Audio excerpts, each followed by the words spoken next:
I'm Nicholas Kristof.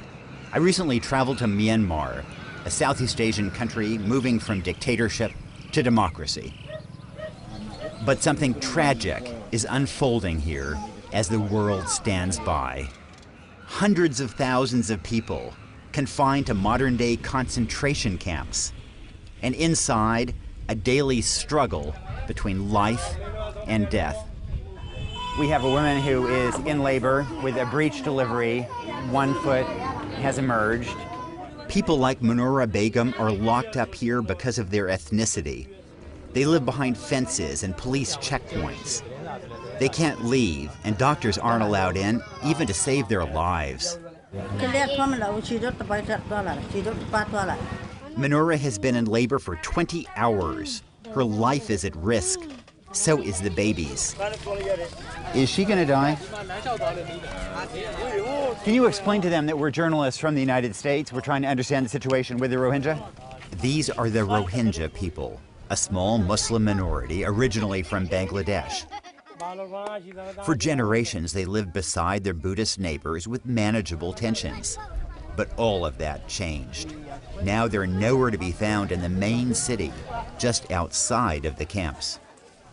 This may look like a normal city market, but it's not. Here there used to be Muslim traders and businesses. Today there are none. This city has been ethnically cleansed. In 2012, Myanmar's new democracy unleashed long-simmering racial hatred. Violent clashes killed scores of Muslims and destroyed nearly 100,000 homes. Now the government's making that terrible situation worse. The authorities fence the Muslims into closed camps, leaving them to rot. They can go anywhere within the camps, but they can't leave. It's like we are like being in the jail. We are like in the bats in the cage, like in the ghetto. As a result, they're deprived of jobs and schools. But the most urgent issue is medical care. 105? This child has a fever of 105 degrees. Without doctors, this baby's life now hinges on a wet washcloth. A Buddhist mob broke this man's arm. He couldn't get medical care, so he's now maimed for life. In March, the situation deteriorated even further. Buddhists attacked the offices of humanitarian groups, and the government expelled the aid group Doctors Without Borders. That deprived 1 million Muslims of their only real source of medical care. In my week in the camps, I found only one small team of international aid workers, and they were operating undercover. Is it fair to think of this as a concentration camp? I would say that it is. These people are completely shut off from the outside world, and the only health care or aid of any kind is what is brought in to them. Most of the time there is little to none.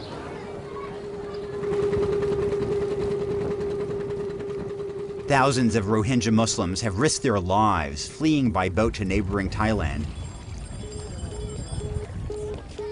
Many of the relatives they left behind are now planning their own escapes through the camp's only remaining link to the outside world.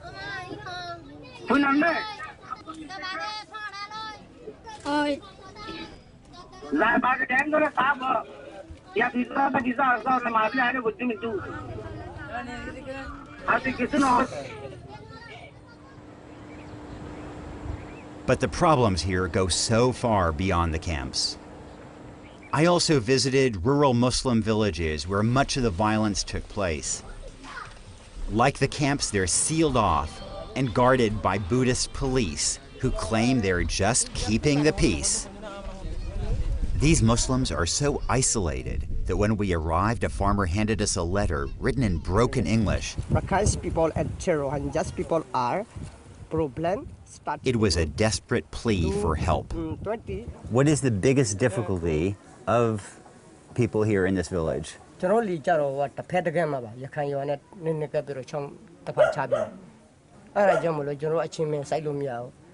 are you afraid? Is it possible that after we leave that you will be punished for talking to us? During our conversation, the police hovered just outside. So why is the government doing this? Don't worry. I went to see a senior state official to ask about the Rohingya. I was shocked by his response.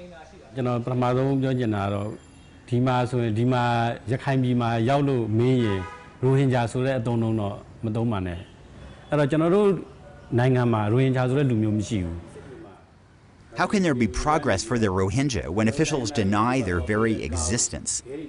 In the camp the other day, we saw a young woman who desperately needed a C-section.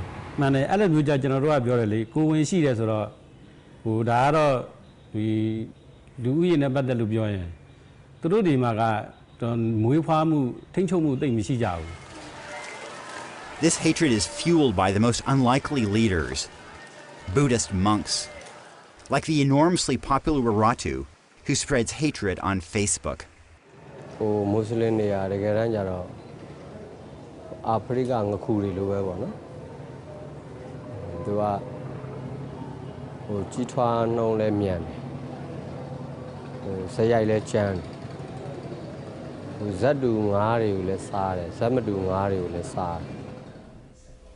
Pop into even a remote monastery, and you can find echoes of Waratu.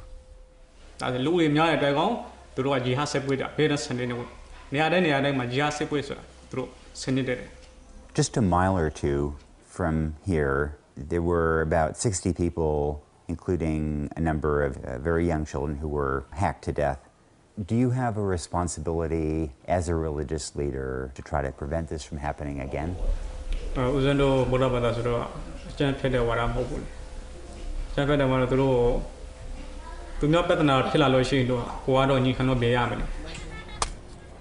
I wanted to understand the Buddhist perspective.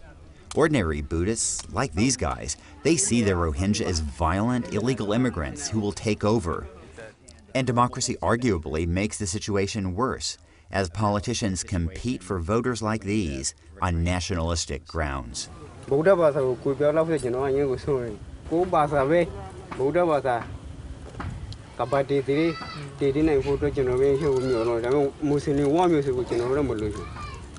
Frankly, that's a ridiculous fear. Myanmar is 90% Buddhist. My fear is that this poison could bring down the whole country. If you saw a Muslim boy your age, what would you do? How would you react? Back in the camps, Muslims with medical crises have nowhere to turn but to these makeshift pharmacies. That's where I found Manura, the pregnant woman who was struggling to deliver her baby. I couldn't stand by and watch her die. Our van took her from the pharmacy to one of the few government clinics in the camps. But of course, nobody was there. We called for a nurse, but when she finally showed up, she said she wasn't up to the task. Is she gonna die? She will die.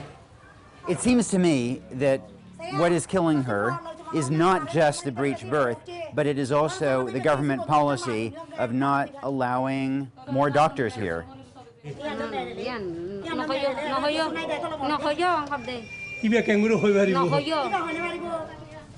With no help to be found, Manora went home.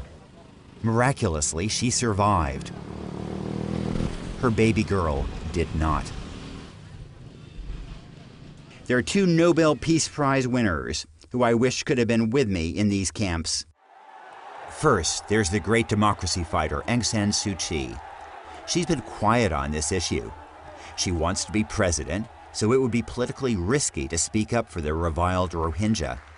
But come on, she's already stood up to generals. I wish she would rediscover her courage. Then there's President Obama. I wish he would speak up forcefully for 1 million people denied basic human rights like medical care. On my last day in the camps, I stumbled upon a funeral. This 35-year-old man suffered from tuberculosis, a treatable disease if you can get medicine. But when the government banned aid groups, he was left to die, leaving behind a wife and 5 children. One more unnecessary grave in a camp full of unnecessary graves.